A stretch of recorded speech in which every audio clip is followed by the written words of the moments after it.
cool mic. You like that? It's really fancy. It's one of my fancier mics. I don't bring that one out unless I actually do something cool. Oh shit. I have another mic back there, the one I've been using Yeah. for announcing when I announced Cassandra. That was really Oh, fun. that's true. Yeah. That's a different one. I call them my robot penises because that's what they look like to me.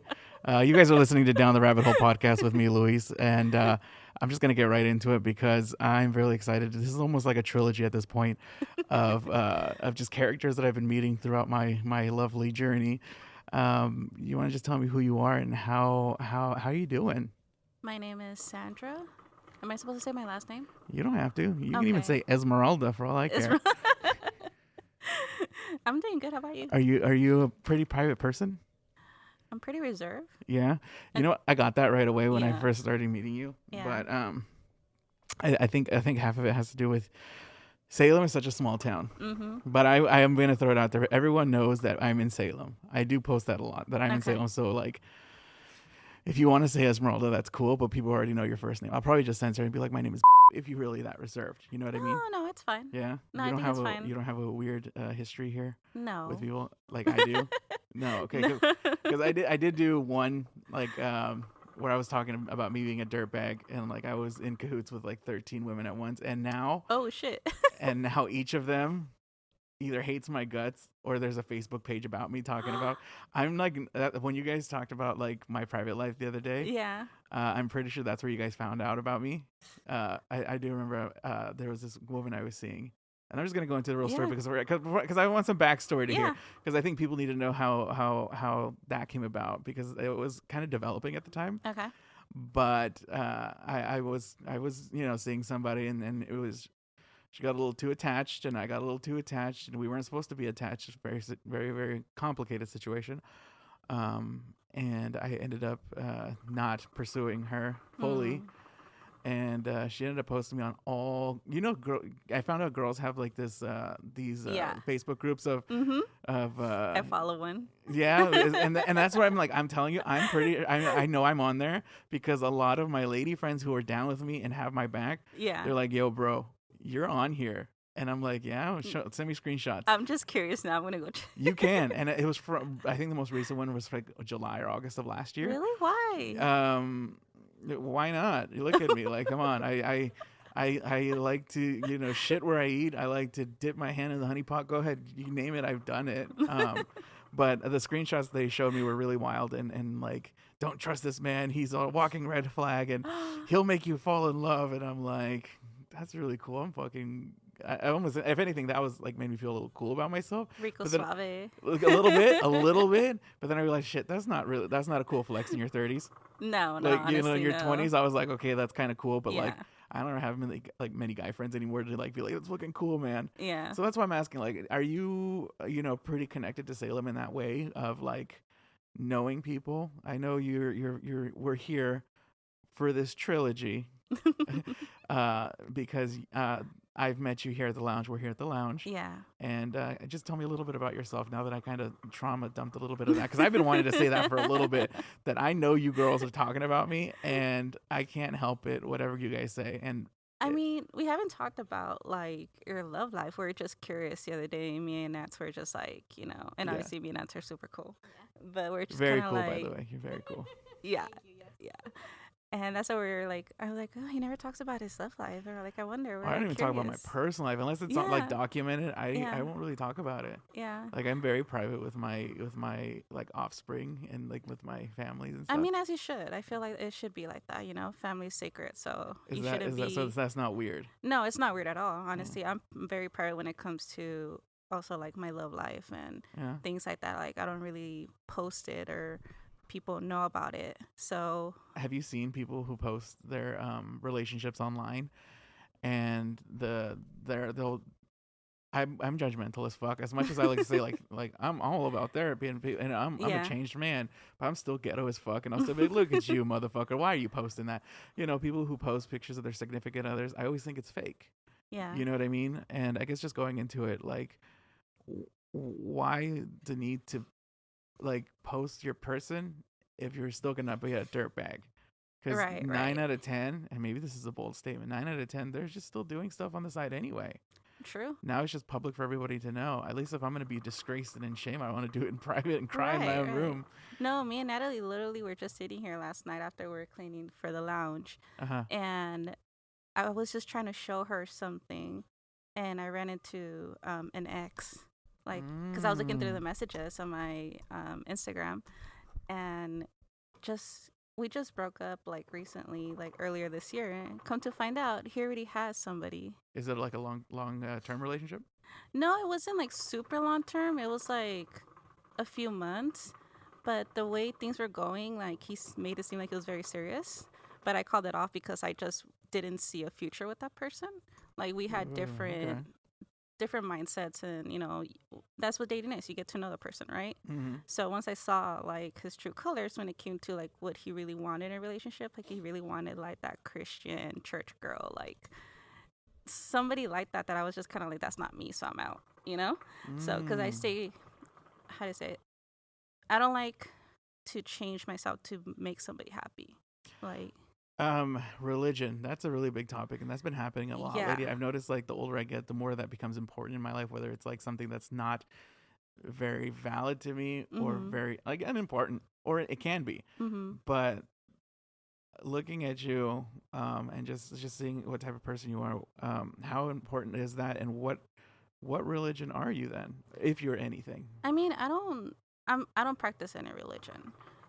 You know, each to their own. You know, I have a lot of friends that believe in way different things, like Christian, Muslims. Like, I have different friends from different parts of the world. So to me, it's like, whatever you believe in, whatever makes you happy, that's on you. I just believe in God. You know, I do believe there's a God. I do believe that, you know, we supposed to thank him and, you know, kind of practice that gratitude in life and appreciate what you have in life and things like that. But I don't really practice any religion, and I don't feel like I should change that just to make somebody happy. Are you a millennial like me? Yeah, I think so. like what age group are you in? Can I classify you under? I was literally born in 1990. Yeah, so you're a millennial like us. Okay, so then, yeah. That being said, I tell people I was Catholic by default. That's how I was born and raised. Yeah. What are you born and raised as? I mean, you can say that, but, like, I grew up in LA, and a lot of my family, like, they say they're Catholic, but they're not really Catholic. Like, they don't go to church every Sunday. They wear the cross. They would wear the cross and stuff like that, but I don't know. To me, I just saw the fakeness with it from the beginning. So to me, it was just kind of like, oh, you say you're all holy and stuff, but yet I see the things they do, and I'm just like, are you really, like, religious as you say, or just there to judge people? Why are you here? And I ask that everybody when they're here, they're from somebody else and come here. I always love asking, why are you here? Because in general, like, LA is such a cool place. I love LA. I love Anaheim, that area. I love, Boyle Heights. That's, like, my favorite area to visit. As much as people are like, that's a shitty place, but I love Boyle Heights. Believe it or not, I was actually born in East LA. Oh, yeah? Yeah. Okay, so, like, that instantly when I saw you, I was like, oh, you're cool as hell. Like, we can go to El Pino or whatever and just hang out. Yeah. If you've been there, obviously, right? Yeah, I love that spot. Yeah, I've gone to school in East LA, too. So, like, the reason I moved here because of my family. At the time, I was still underage, so my parents were like, you have no choice. You have to come and move here. So I was just kind of like, Oregon? Like, what is there in Oregon? I literally thought it was just, like, farms and literally nobody lived here. It's just farms sometimes. I mean, it's changed a lot throughout the years, but I remember I came to visit when I was really small, and I still remember, like, the way it was back then, and it was very dead, very lonely, and I was just thinking to myself back then that I was just like, why would I want to move over there? Like, that's going to be so boring. But my family at the time was going through a lot. Like, my dad owned a construction company, and, you know, back then, like, the housing market and all that crashed. So that ended up affecting his business. Was that already in the 2000s, or are we still in the 90s? This was in the 2000s. Okay. Yeah. And then my brothers, I have two brothers, and I'm the only girl. They ended up going through, like, a lot of, you know, problems when it came to gangs and affiliations and stuff like that. So both of my brothers were ending on that route. So my parents were struggling with that, trying to make sure they don't end up shot and dead in the streets, because back then it was really scary. So I ended up going to like 6 different high schools that I can think of. In California Mm-hmm. alone, or is this Oregon now? In California. So then, how old were you when you got here? I think I was like 16, 17. Okay, so you already started your high school career Yeah. then, and you're moving a lot Yeah. through East LA and then all different parts. Yeah. Okay, and so now, okay, not gonna lie, California girls act a lot different, than Oregon girls. I've Mm-hmm. noticed. And one of the things that I've really noticed, they have a different like swagger to them. They walk a little differently. Okay. You know what I mean? And so, I mean, it's just, and it's not like an attitude thing. It's more like just like where you're going kind of thing. And don't Yeah. fuck with me. Don't even talk to me half the time. Basically. But it still stands with a thing like I still stand by the RBF thing though. The biggest bitch faces ever are usually the sweetest people, Okay. and you're like on that category because I'm like either you're super sweet or you're from like California. There's no in betweens.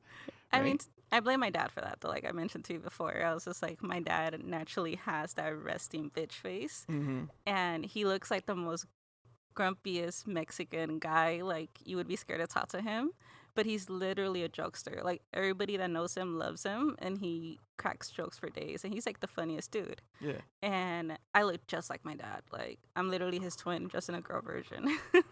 Which is kind of interesting, guys. If you guys are not, if you're just gonna listen. Oh, actually, I guess there's a lot of things going in my head right now. I'm gonna start doing YouTube now, and that was just a really big revelation that I did today. Awesome. So if you're not gonna be seeing this like on that, like just for the record, or even girls, it's 2024. Girls too. She's a baddie. She's a real baddie. And Thank so you. like, if you think like Sandra's a baddie, her dad is just a baddie, just as much as a baddie, but with a mustache. Yes, exactly. Am I close? Yeah, literally. No, Yeah. you're spot on. The Yeah. only thing, he also has like green eyes. So I remember I used to joke around with him because like my mom would say like, he literally burnt you, like I'm not your mother. Like I was Yeah. just like, what? And I would tell her, I was like, not him, but I'll tell my dad, I'll be like, you gave me everything but your eyes. Like what the hell? And he was just like, I can't give you everything. You should be happy with what you have already. Just take it or leave it. Basically. That's interesting though, and I guess I like how you take it in stride Yeah. because like colorism is such a big thing, especially in the Oh, Latino yeah. community. Mm-hmm. Like whether you're super like they favor more light skin versus dark skin, Yeah. and so they say like the like terms like está pretito or whatever, like you know Mhm. like, and it's cool and it's funny. So how do you feel about that type of like thing being embedded in our culture, and do you plan on changing that, or do you want to keep going it as like a lightheaded joke? I mean, to me, like, I see it a lot, even within, like, my family, Yeah. where, like, to them, they like the light skinned kids and stuff like that. Like, even my mom jokes around and she tells me, like, she'll be like, oh, don't date a guy that's darker. Like, I want light skinned babies, literally. And I'm just like, that is so racist. That Like, is wild. what is so wrong about a tan, like, baby? Like, I see nothing wrong with color. If anything, I love a little color, Right. But she would say things like that, and honestly, I don't like that. I don't believe in that. You don't subscribe to this. No, no.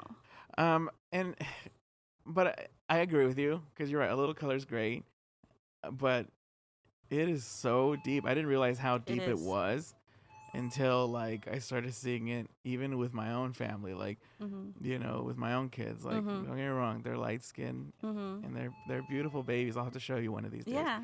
They're beautiful babies, but like then I see my other friends with kids, and then they'll be like, "Oh, Luis, your kids are so cute," and then Luis, oh that está curiosito, like you know what I mean? Like they're very curious, and they're very like just a tint bit darker. You know what I mean? Yeah. And so I just started like thinking about it. Like, do you have kids at all? No, I don't. No. Is that something you aspire to have one of these days, or just not really feeling it?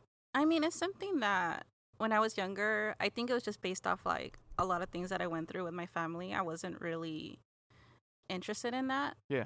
But once my brother ended up having his firstborn, Uh huh. and I actually was there to take care of my nephew, it really changed my whole perspective on that. So it really did open up my mind to like, I would like to have this one day. Yeah, and I mean, I'm telling you, when I first saw you, you'd come off as Mhm. very intimidating, but like a standoffish chick, but in a way of this that it's not like get the fuck out of my way. It's more like get the fuck out of my way because I'm busy. Okay. You know what I mean? And not I necessarily don't know. like That's a good thing. it is. It really is because it just shows like a lot of women claim to be Miss Independent, but like Mm-hmm. they don't really prove it. Right. You know what I mean? And Yeah. but I think you're out here, from what I know, proving it. You know what I I mean? hope so. Yeah. And is that an important value to keep, or are you like, now that you kind of had the nephews and nieces thing, are you changing your mindset to that? I mean, I have my days where sometimes I'm just like, I just want to be a housewife. Yeah, yeah. But like, no, I love Me working. too. Like, I love working. I love the career I have, which, I work in immigration. I work in a law firm. So I love what I do. I've always loved staying busy. So to me, being independent, having my own thing has always been a real something installed in me since I was young, especially when it comes to like, again, it falls back to family, like when I saw my parents struggling trying to maintain the family, I always told myself, like, if I were to have family, I would never want to put them in that same path, or like, be the one to make that happen, because coming from parents who were immigrants, and they come to California and they start their new life, like, they're still learning themselves. And as I gotten older and going through therapy, I kind of learned um the struggles that they went through and why they did what they did, like mistakes throughout, my lifetime. Like, I get it, so that really made me want to be independent and take care of myself. And especially seeing my mom, because there was a time where my dad wasn't able to take care of the family. My mom was the one that ended up stepping up. She's the one that went to school. She's the one that started working at the hospital. Like, she showed me that, a woman can do it. And she always Mm. pressured me to be that as well. Like, I have an interesting take on that because I'm yeah. very curious. So you're the youngest, No, I'm the middle or child. you're the middle, but you're the only girl. Yeah. Did they apply that same pressure to your male siblings, Oh, or, no. or no? Right off the bat, no, huh? No, no, no, no. It was very different. With me, it was, It's like you and I had a think that's, weirder, like a different expectation from you. yes. To me, it was more like, I think it was trauma based off my mom, because she didn't grow up with her mom. So she moved here and she was kind of excluded from the family. So, and then she ended up going into an abusive relationship before she met my dad, where the Mm. guy almost like killed her just by beating her up. Mm-hmm. So I remember when, and this is, we always talk about it now, like I said, going through therapy really made me be open with her and have that honest conversation about why things happened the way they were. But she was very hard on me growing up. Do you find your relationship getting a lot better with your mother now? Oh yeah. Has it always been pretty good, or is it now that you're an adult Now that I'm better? an adult, Yeah. I feel like there was like resentment when I was younger, because I felt like, why is she hard on me? Right. Like, again, like my brothers were in gangs and stuff. Like, she wasn't hard on them at all. But with me, she was kind of like military style. Like, Mm. you need to do this, you need to do that. And my dad was the sweetest guy to me. He's always been like my saving grace. Like, he was always there to make me feel the love. But my mom was the total opposite, where she was just kind of like, you need to do this, you need to act like this, you need to dress like this, you need to be like this. And it does affect you. And at one point, I was just kind of like, why is she like that? You know? And I did have that conversation with her one day where I was just kind of like, why are you so hard on me? And that's when she told me, she was just like, I just never wanted you to be like me. So in the form of how do you say it, like being subject to abuse from a man, and Yes. then just like, but at the same time, but your brothers are out here in gangs, kind of struggling, but we Mm-hmm. have this expectation for you. Um, why didn't you don't seem very chola like to me either. You have like a very proper, like, you're cutesy, demure, very you're very proper. You know what I mean? How are you able to keep that with the family you live in, especially when you're bred into it? This is the life you live. It's in your surroundings, nature versus nurture. How come that nature didn't affect you? I thought about it a lot as I gotten older, Yeah. because people tell me that too. They're like, when I talk to them about like my life story and things I've gone through, and they're like, why didn't you end up like, like them, or like in a girl situation, like, they end up pregnant at a young age and end up in an abusive relationship or whatever. But I always had this feeling that I was always meant for more. Mm. And honestly, the love my dad gave me always made me push through, and my belief in God, because I always felt like, God, like I'm going through this, is for a reason. Like I'm Right. going to get through this. So I always had that fighter in me, that I was always gonna do the right thing. So I still kind of am like their golden child. Mm-hmm. To That's the way that my mom calls it. But um, I never wanted to be like them. I saw the negative outcome of it, and I was just like, that's not worth it. Like, I don't want that for myself. I want a better life. And I guess, how do you get that personality type? Like, you know how they say, like, if you touch the comal and you burn yourself, you don't do it again. You don't seem like the type to actually touch it. You just see someone else burn and you're like, I'm not going to do it. Is that hard for you to learn, or is that something that just kind of comes natural to you? I mean, I'm not gonna say I'm innocent. I've done things. Right. Yeah. But I don't see your fingers burnt, though. You know what I mean? I think because I've always pushed myself for, like, to strive for more. So in the end of the day, like, even if I make a mistake or even if I go through something, I always find it in me to push through and not let it affect me long term. How bad are you? On a scale of like 0 to P Diddy, how bad are you? Oh wow. I know that's a lot to 0 to handle. P Diddy. Wow. I don't even know how to answer that. Yeah. Okay. Well, that's fine. When you Like, think about it, let me know. Because if you're bad, great. But you don't act bad, and you don't have the scars to prove it. Like, not the scars, but like you don't have the baggage to prove it. You know what I mean? Like you know when someone's kind of like fucked up, and then they keep it with them. I don't feel that from you, and maybe it's because you're very reserved. I'm still trying to mm-hmm. break you, man. I'm trying to figure out what's in there, but you don't give it off right away. I feel like, and No, I feel like, and with everybody, trust is an important thing, yeah. right? Um, how come you don't hand it out like nothing, right? You don't do that. From what I'm understanding, you don't hand it out like nothing. Because I don't feel like everybody should know you. I feel Interesting. like you should reserve your true self to certain people, because I Mm-hmm. do believe in like energy and things like that. Like if I have a good intuition about you, like for an example, like Nat's, like right off the bat, me and her just clicked. Mm-hmm. And right off the bat, I felt like I can trust her. There's just certain people I just click with, certain people I don't click with. Like I get this intuition feeling where I'm just kind of like, this person is not good. And I've gone against that before, where I'm just like, nah, let me see why I get this bad feeling about the person. Yeah. And lo and behold, it comes and it shows, like things happen that show me that they are a bad person. So I've learned to actually follow that Mm. and not just give myself to just anybody.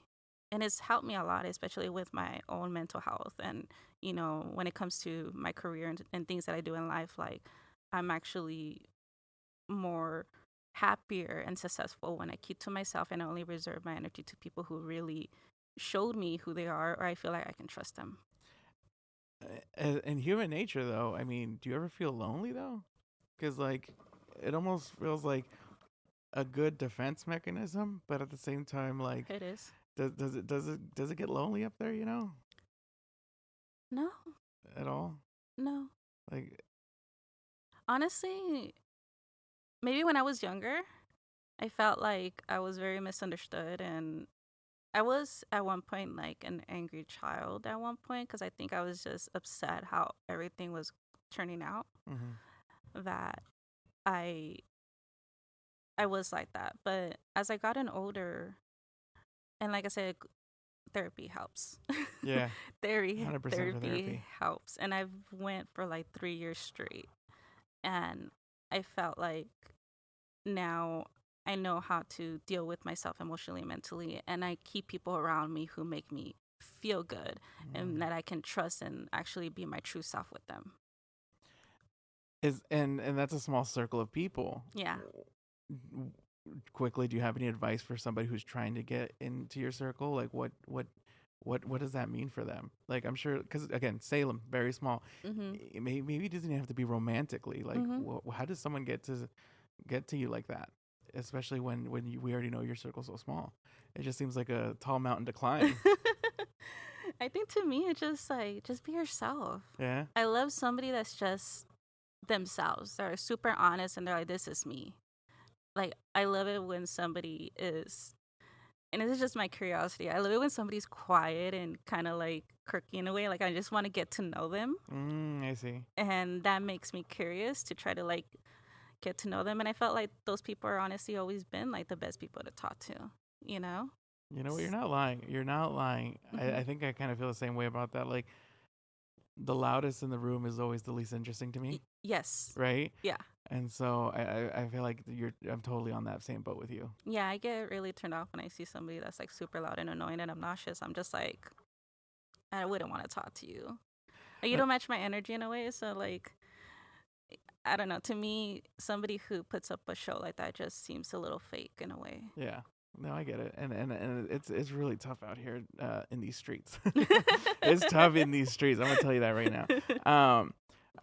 So I love that you just said that you were an immigration lawyer. So your parents, where are they from? How far back does your lineage goes?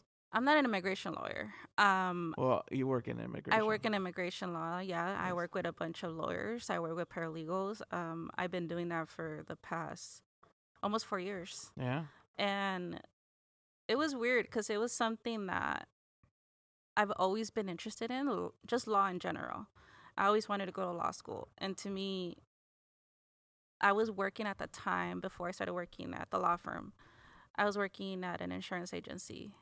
And I didn't like it. Like, I felt like it was sucking the life out of me because I don't believe, first of all, I feel like auto insurance is like a scam. So I don't like working somewhere where For the record, yes. You get me? Like, I don't like to work somewhere where I feel like they're just stealing money from people, especially people who could barely even afford to pay their bills. Like, that to me was soul sucking. So when I felt like I needed to get out of there, one day I just saw a post for an immigration law firm, and I was just like, I have no experience, but at that point I felt like I was good enough to apply without experience. Like, I felt like, okay, my education, my background, like, I can do it. So why not?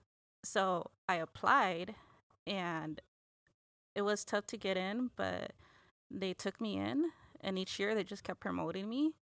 And it's been honestly one of the most rewarding careers I ever had. And it holds dear to my heart because to me, I remember back then when my parents, when we were in LA, I remember my dad got in trouble. I think he got like a DUI or something. And my mom was scared because they're like, oh, what if he gets deported and blah, blah, blah. And the fact that she had that conversation openly, I was just like, why would she make me hear that? But I was scared that my dad was going to get deported. So that fear in me as a child is what motivates me now with like helping immigrants and knowing that, we can keep the family together. They don't have to worry one day that they're going to get deported. If they make any mistakes, like, I don't want them to live in fear. I want them to live in this country freely and be able to provide for their families because we're not all bad people. No, none of us. So that's what motivates me, is trying to bring kids together with their family and them not having that fear. Because when I help a family, I see them as like my family. So I've actually have grown really close connections to some of the cases that I've helped, like families. They would come up to me, and now I do events for the law firm. So like, I would do events, say for an example, like I did like Fiesta Mexicana. I had like, that was y'all? Yeah, we were there. Okay. We sponsored it. Okay. And I had this family that I helped. It was which every time I see them, they just make me emotional because they're like the sweetest people ever. And it was these two parents. The daughter went to the army to try to help her parents get their legal status and as a quicker process. Like, they give that benefit to immigrants. I heard of something like that. So if the both parents are immigrants, if the child is born in the United States and enlists, can help them? Yeah. Really? Yeah, it actually makes the process 2 times quicker. And I saw this family, like the two parents, get their green cards in less than a year. Fuck. Yeah. That's quick. It was. And they didn't have to go back to Mexico to do. What is the thing when the process when they. El consulado? Yeah. They didn't have to do that? Nope. Wow. That's the benefit of them joining the military, is that their parents get to do everything here in the United States.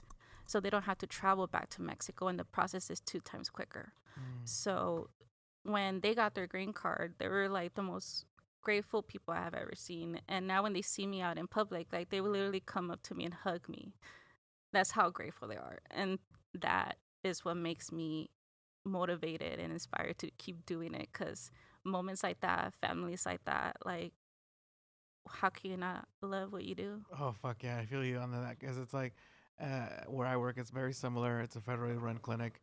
Our most of our population is a lot of immigrant families, and so it's just like like helping any way I can is so dope on Yeah. that end too. Um, and I don't want to say I do it for the recognition, but it's like it's really nice to like be acknowledged. Like yeah, we are kind of making a Mhm. difference, and there's a lot of pieces here moving Yeah. to make this happen. And I think it's such a special thing to see, especially because I am first generation as well. Mhm. My accent doesn't says it, but it doesn't say it, but I am. You know what I mean? Yeah. But I just grew up watching a lot of like MTV, and so that's Yeah. why I talk like this. But my parents had to do it, and their parents had to do Mhm. it. I remember having to. Did your parents ever have? Do they speak English? My mom does. Did you ever have to translate for them? I did. Yeah, I have to translate for my dad. He understands it. He speaks it very little. So he gets by enough to have his own construction business. He has Yeah. like a lot of people that contract him. So he's doing good. My mom speaks fluent English. She moved here when she was like, I think like 12. So she feels like this is her home. And she became a U.S. citizen really quickly too.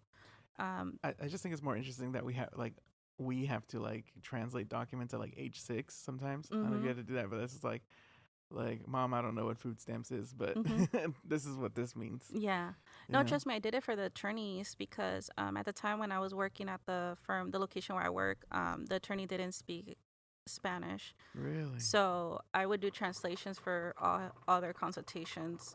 And I did it straight for like almost 3 years. So I was there firsthand listening to their stories and interpreting them for them. And honestly, sometimes it was very hard because, there would be cases that had to do with like victims of crime. So they had to go like in deep details about like what had happened to them. And it's hard for them to talk about it. So yes, it sucks, but like I said, that's just what motivates me to do it, because I want to be there. I want to be that voice. I want to be able to help them. And I always get that response from them where they're like, thank you so much for being here. Thank you for speaking Spanish. And I'm just Mm. like, that's the least I can do. Right. Like, that's the least I could do. Trust me. And growing up in LA, like, we have this kind of lingo and language, like, we speak Spanglish. Yeah, yep. So I'm probably the most fluent one out of my brothers. Like, I'm probably the most fluent one. Like, my older brother hardly speaks Spanish. Mm. My little brother kept the Spanish because he was in jail, but that's a whole other thing. So, um, my dad would always correct me. And he was the one that would always tell me, he's just like, you cannot lose your Spanish. You need to keep your Spanish. You don't know how beneficial that's going to be for you long term. And honestly, I can't thank him enough, because it really has helped me, and it's really has changed my life. um and I guess thinking about it too, the I just can't stop thinking about the idea that enlisting in the military Yeah. is a big plus. Mm-hmm. And I guess I didn't realize just in the last 20 years alone how many Latinos are Mm-hmm. in the military now. You'd be And I'm pretty sure surprised. a lot of them have that same reason. Mm-hmm. And then I think about that poor young lady who, passed away from they couldn't find her body. You remember that?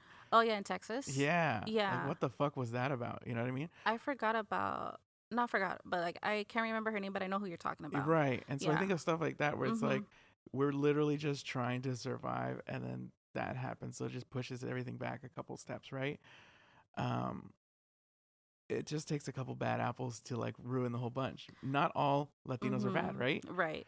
Um how do you emotionally handle those conversations with sometimes when you do meet the bad ones? Because I'm sure a lot of those conversations you've had them. Yeah, there was cases where I was just like, this person isn't the victim. This person is the abuser. Mm-hmm. where they would act like, oh no, like my ex-wife abused me and blah blah. But it's like you can tell straight up, like based off their demeanor and the way they are, that they were the abusers. And honestly, y- we don't have a choice as a paralegal to choose our cases. Mm. Like the attorney just be like, we're taking their case, here you go. Like we have to actually pull through and get it done. So sometimes it does bother me knowing that there are people who are getting their legal status that don't really deserve it, Mm. compared to like people who made mistakes and went to Mexico, came back, but they go for valid reasons, right? Like their parents could have passed away.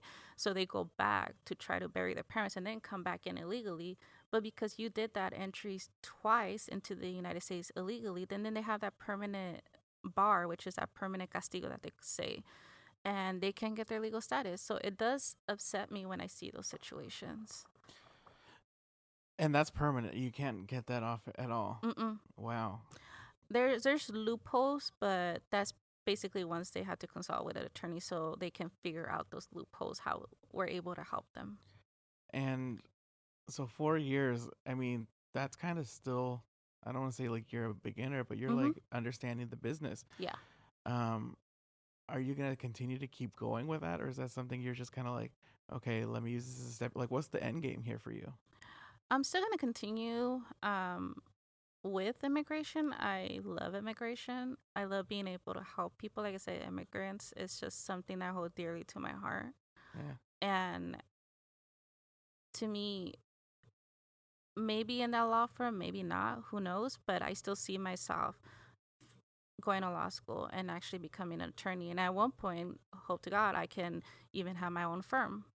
Like, I want to go closer to the border where I'm able to help more people. Like, say, for an example, like Texas or Arizona.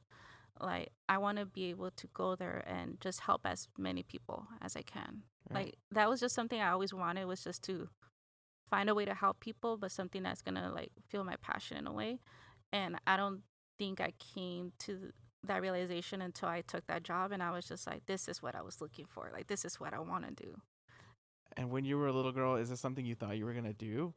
Or did that kind of go far left of what you wanted? Like, were you a little girl thinking about stuff like this? Yeah. You've always wanted this? Like, you never thought you would be a vet or something? No, I Something. actually, it's weird because I always had this vision of me working in an office, Mm-hmm. but like having my own office where I can see the view of the city.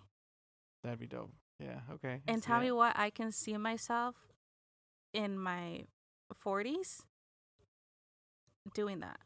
And I always had this vision. I didn't know what I was going to do. I didn't know in what career. I didn't know anything. I just knew I always saw that. And I still hold on to that vision because I know it's going to happen. And I feel like now being in this career, I can see that happening. Like, who knows, maybe in 10 years, I can have that office and, up in a building where I can see the view of the city. Like, I just feel like the pieces are just falling into place. Do you miss California? Kind of. Like, like I know you just mentioned Texas and Arizona, but is California a feasible place for you to set up shop, You or know, does those other states need more help? to me, I think it's because I went through a lot in California that I just don't want to go there. Interesting. So I just have family in California. uh-huh. I still have friends in California. I go visit like twice a year, but I just don't see myself living there. I don't see it as a place where I can grow, honestly. Is it because like the economic status there, everyone coming to Oregon, everything's like crazy high, Yeah. or is it the population? I think it has to do a lot with like, yeah, everything's crazy high, the population, like all the problems over there. Like, it just doesn't seem like a good place to go back to, honestly. I don't see it like somewhere I would want to be like, oh, I would want to go live there again. Like, no, it doesn't really spark my interest, honestly. To me, I want to go somewhere where I feel like there's more opportunities where I can settle down and, someday grow a family and have my own firm and have the opportunity to bring in more people into the United States legally, or even if they're there, help them get their legal status. So I don't know, California doesn't really get me. Yeah. Yeah. And being like such an independent badass and doing what you're doing now, because that's solid. And I'm so happy every time I do a podcast with somebody. It's like just solid people, Yeah. and so you're just no different. But Oh, thank you. I start seeing like what you're saying.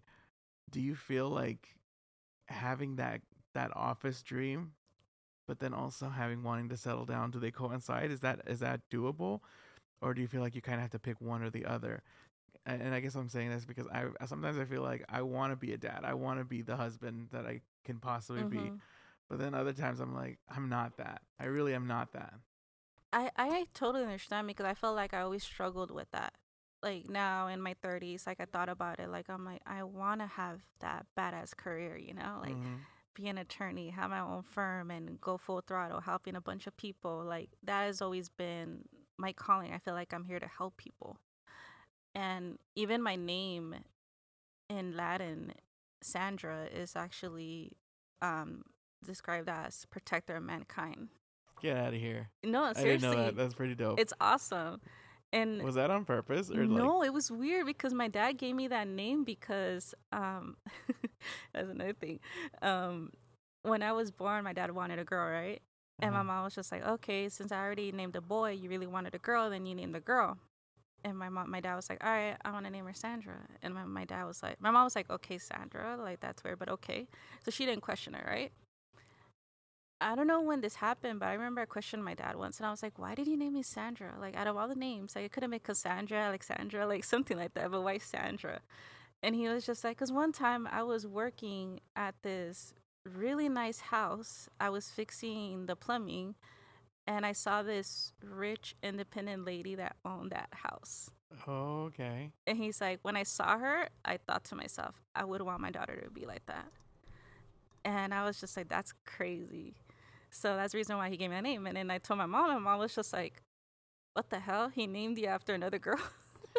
Your mom's being a hater. She was a hater. I don't like that. Your mom's being a hater. I like your dad's story on this because that Yeah. makes total sense. Yeah. But the whole Latin thing is wild to me. Now it just Yeah. makes me want to know what my name means in Latin. Oh, you should look into it. It's 'cause, very interesting. like what the meaning of what one's name is. But it makes sense though, because I feel like my calling is to help people. Right. So protecting mankind is kind of like I'm protecting the immigrants that want to get their legal status. So I see it in a way like God has put that in me Yeah. to be that. And I'm following that. And I feel like now that I'm following it, everything's going right for me. But going back with um, the whole trying to have your career and trying to be, the wife or, husband or whatever, I felt like I struggle with that. Or sometimes I'm like, I really want to go full throttle in my career because I hyper focus in my work and I give it my all. So sometimes I think to myself, like, can I really see myself being a wife? Can I really see myself having kids? Like, sometimes I think to myself, I can't even have a pet because I barely feed myself. Like, sometimes I'm just like, I don't know if I can do it. But I never set limits to myself where I'm like, no, it's this or that. I feel like you could have it all if you really wanted to. I've seen people do that. I've seen my boss do that. She literally had 3 kids and owns a law firm, 2 locations, and she's making more than $1 million a quarter. So to me, it's like That's she aspiring as fuck though. Exactly, like she could do it. Why can't I? Did she find her partner in Salem? Yeah. Get out of town. Now you're fucking. No, they actually met at work. Get out of here. Yeah, they met at work. I'm just trying to make a joke because I think Salem's such a hard dating pool. It is. And I love talking to people about it because there are different experiences on dating.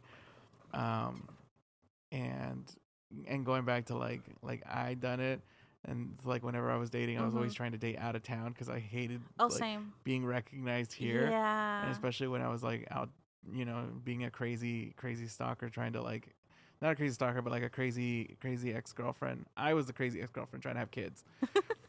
And it was just nothing new. It was just a thing that we talked about a while ago, but wanting to have kids and doing it by any means necessary. Mm-hmm. And so I guess it's just it's almost refreshing to hear positive dating stories. So like from your boss, having that positive dating story where they're together in this town, it makes it so hard. I don't know. Yeah. Have you been on Salem Tinder? That shit's wild. No.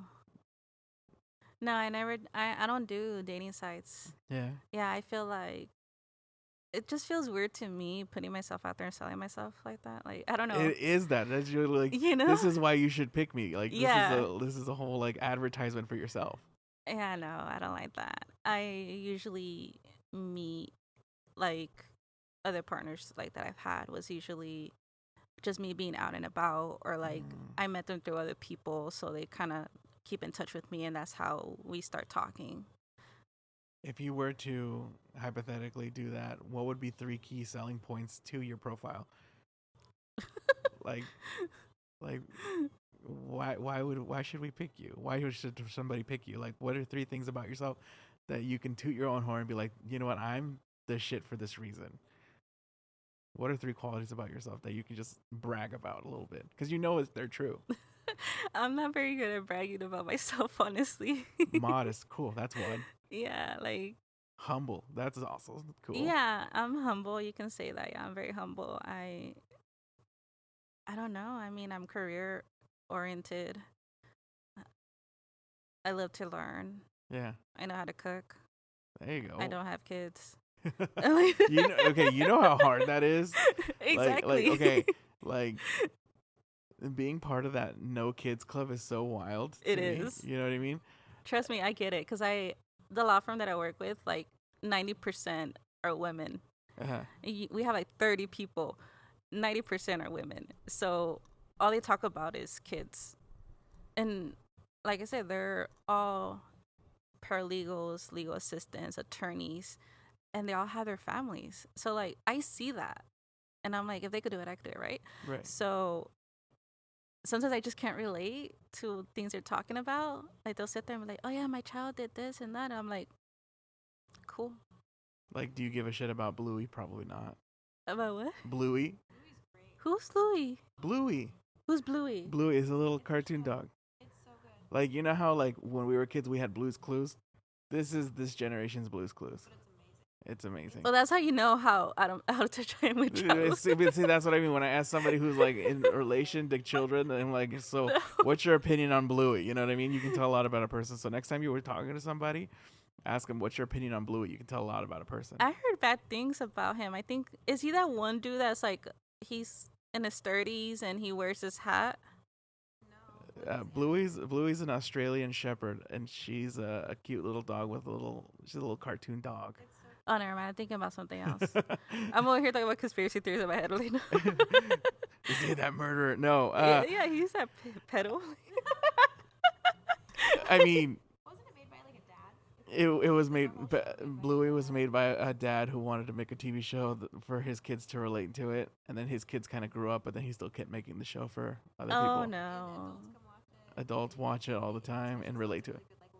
Oh, I'm not really into TikTok and stuff like that. So to me, it's Well, no, so next time, like you're talking to your coworkers, just say, "Yeah, that Bluey guy, huh? Or that Bluey girl, huh?" Literally. and they'll like lose their shit. I have a baby shower. I have a baby shower to go tomorrow, so I'm probably gonna mention that. Yeah, use it as leverage. Just be like, "So you guys into Bluey or what?" What's up with Bluey? Yeah, what's up with Bluey? I mean, yeah, I'm dead ass serious. Like I'm like halfway making a joke right now, but Yeah. like they will get so excited for you, and they'll think it's the coolest thing ever. But Like, I have oh my no gosh. clue who he is. So I'm probably gonna be like, anyways. Oh, it's so good. It is. Really? It, Bluey, as an adult, he's like it- See, yeah, I grew up listening to like or watching Blue's Clues and right. Clifford, and SpongeBob, but like not as adult. I love SpongeBob. With a lot of like accent. Okay, A lot of An accent. Exactly. I need to look into it because now I'm just interested. I'm Yeah. curious. Yeah, I mean, give it a chance. I think you'll like it. So I'm just curious now about your childhood, really quick. 'Cause you said you were a very interesting child. And just for the record, I just want to throw it out there. What color was your fat farms? I don't know if you remember. I asked you this. But I just want to get this on record because that's what got me more excited to talk to you. My fat forms? Yeah, what color fat farms did you have when you were in school? Well, girls had baby fat. Baby fat. Yeah. See, that's a see. Okay, Yeah.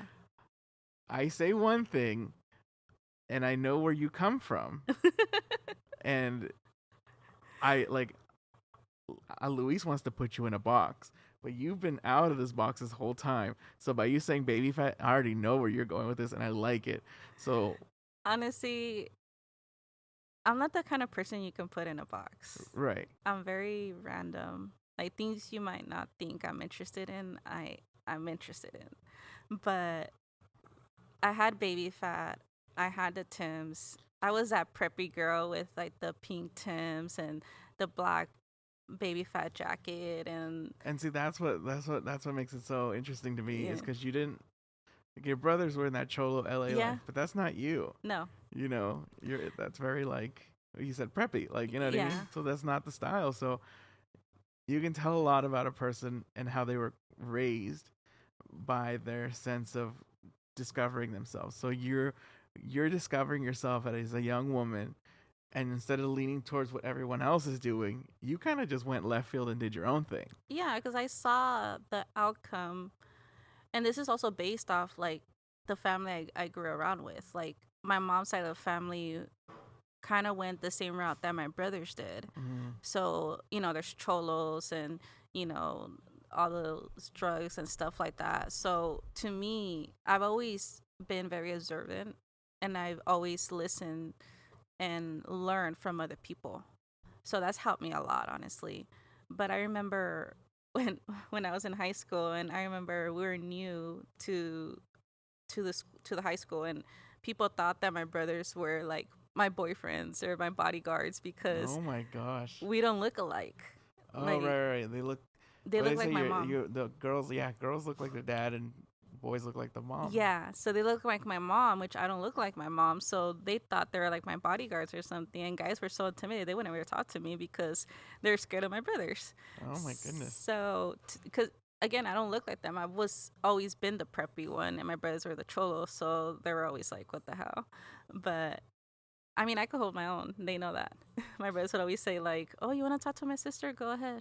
I dare you. Like they're not even worried about No. it. And does that mold who you are? And so do you still feel like that preppy girl to this day, or do you feel like because I talk a lot about nature versus nurture, and you've been turning it on its head this whole time. Like I don't know why, and maybe I apologize for making it seem like I'm trying to put you in a box. Yeah, no, you're fine. But it's like it's not happening, No. and it's like that's why I'm like, who are you? Where the fuck have you been hiding? Honestly, I question myself sometimes too. Like, Because I'm just like, how? Like, I remember when I went to therapy, my therapist told me that. She's just like, you've always gone against everything. mm-hmm. And it's been good, right? Like, it's been towards like my benefit long term. But I don't know. I just always felt like I had that in me to do more in life than just settle and fall victim to my surroundings. Like I just always felt like there's much more to life than to just do what everybody's doing. I don't know. I just always saw the bigger picture. I wasn't so keen on like trying to fit in or join gangs or be best friends with the wrong crowd. I always did my own thing. I always been like the lone wolf in a way. Mm-hmm. Yeah. Do you? I guess now going into this, you have that mentality of doing it on your own, which is great because not many Mhm. people figure that out. Like I think I figured a lot of those things that you learned Mhm. when you were probably a teenager. Now as a 30-year-old man, Yeah. you know what I mean? Does that put added pressure on yourself to keep doing better, or do you ever feel like you plateau? Yeah, it does honestly. I guess I have this perfectionism in me where like I do put pressure on myself because I expect more for myself. So it is a lot of pressure, honestly, and it does get me sometimes into those the present stage when I feel like I am plateauing, where I feel like I could be doing more, or like I always feel like I have to do something. Like it's just like I always have to be go go go go. I need to do something. I need to do this. I need to do that. And honestly, it is draining. And that's why sometimes I feel like it doesn't get lonely because I feel like sometimes I do need time by myself. Mm. Like I do need to sit there and realize 'cause I do so much. Are you like again? This is me just trying to put you in a box now, and it's not happening. But I'm gonna try again. Okay. I'm gonna keep trying, keep shoving you in a box. It's not gonna happen. I No. apologize again. But does that make it hard for you to keep friendships? Because it's like if unless I'm a deep cut friend who knows how you are, that could be a little intimidating for getting to know you. You know what I mean? Yeah, I can. And how do you maintain friendships with that with these instilled, personality traits? It is hard. I don't have like a lot of friends. To me, like you said, I'm very reserved. I keep to myself. So to keep friendships, it is hard. Um, I've learned to kind of try to branch out and try to keep in touch and try to somehow add that different aspect in my life, like the happiness in my life, where I'm able to connect with women and have those friendships where we get to have like girl talks or talk about guys or fashion or whatever. So it is a struggle. I'm not gonna lie. Yeah. It's a struggle, but I try my best to try to install it in my life because I know it's needed. Like, do you acknowledge it and like, oh shit, I should probably open up a little bit? Yeah, I do. Like, you have to remind yourself. Yeah, literally, I do. I tell myself sometimes where I do tend to come off a bit cold, and a lot of women obviously they're very vulnerable, very in tune with their emotions, or they talk about it a lot. And I think because I grew up with guys, I'm very, how do I say it? In a way, I do have that masculine energy. Mm-hmm. So I do remind myself sometimes when I'm hanging out with like female friends that I have to be more open and more vulnerable and speak about my feelings. And it's something that I learned late now in my 30s. You don't like doing it though, do you? Um no, not really, but I force myself because I see the benefit of it.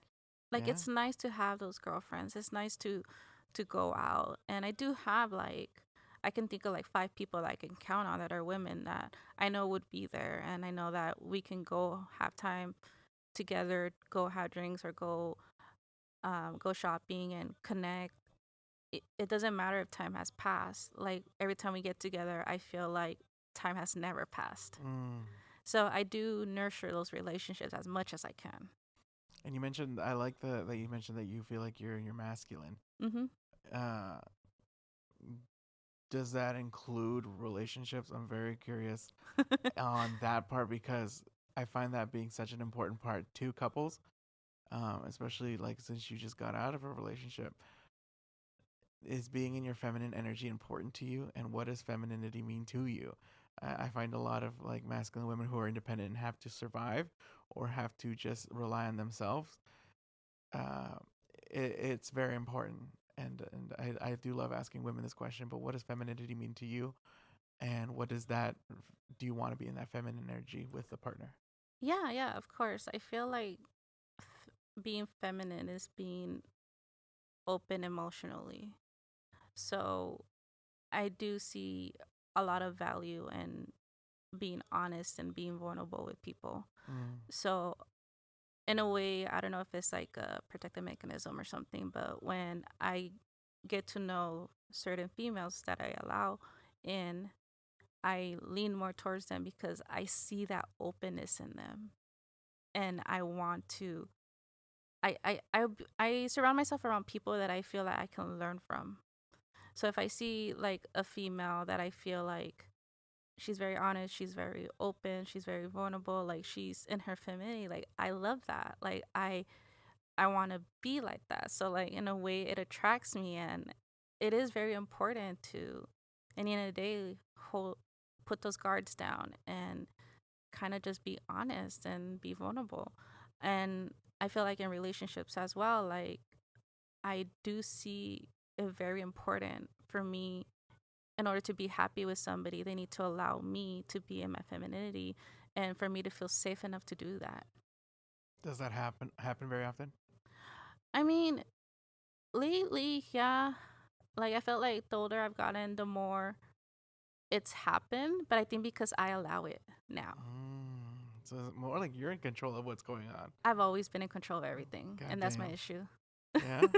Yes. But I think that's why you make like you work in what you work, because a lot of, from what I understand, people in law, y'all are very controlling. Y'all are very like, not even controlling. We're very assertive. Assertive is a good word to Yeah. use, and it's very like, because you know what you want and you don't have time to bullshit. Basically. Yeah. So to me, it's kind of like. Thank you. It's going great. I'm just gonna keep going because, Yeah, go for it. but yeah, because I know people have to take shits and I have to take a shit, so it's all right. But you were mentioning, going back to the femininity and your feminine energy. Can you just more elaborate on that really quick? Because I think it's so fascinating that for somebody, like yourself, who's still, Yeah. you're so career oriented and nobody's tied you down yet, but you still kind of have your goals, and you're not one to straight up say, fuck that, I don't need a man. And it's not more like you need a man, it's more like you want a man. Like, if that's the difference. You would want one versus needing one. And so I guess kind of more elaborate more on your femininity, because I think that's so fascinating that you still think like that, and you're like confident and comfortable with it. Yeah. And when some people find that uncomfortable, how do you Yeah. find comfort? I mean, I felt like growing up, maybe I was like in that childish stage where I did feel like I didn't need a man. I was just like, oh, I don't need a man. I could do it myself, you know? And I think, like, again, it has to do like with trauma. So part of me was just like, I could do it myself. Even if I were to get pregnant and have a kid, like, even if the dad isn't around, I could do it myself. Like, I did have that. But as I gotten older, I started to kind of let go of that negative thinking and started seeing the benefit of having a partner. Like, for an example, my parents, I guess they gone through hell and back, but they've been together for almost 40 years.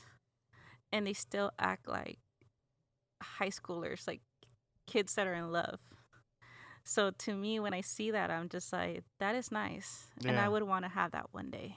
And I think it's also super rare that I didn't even mention, but I think that's so cool that you still have a dad, Mm-hmm. which is a wild thing to say when a lot of, again, nature versus nurture. Your dad should have been gone a long time ago. Right. Your dad should have not been there. You should have acted out and done whatever. But like, you still had these like really strong morals that you hold on to, but you kind of made them your own. I guess it's kind of like, holy shit, you're like very, very fascinating. Like, you're kind of like you were made in a laboratory. Like, you're not real right now.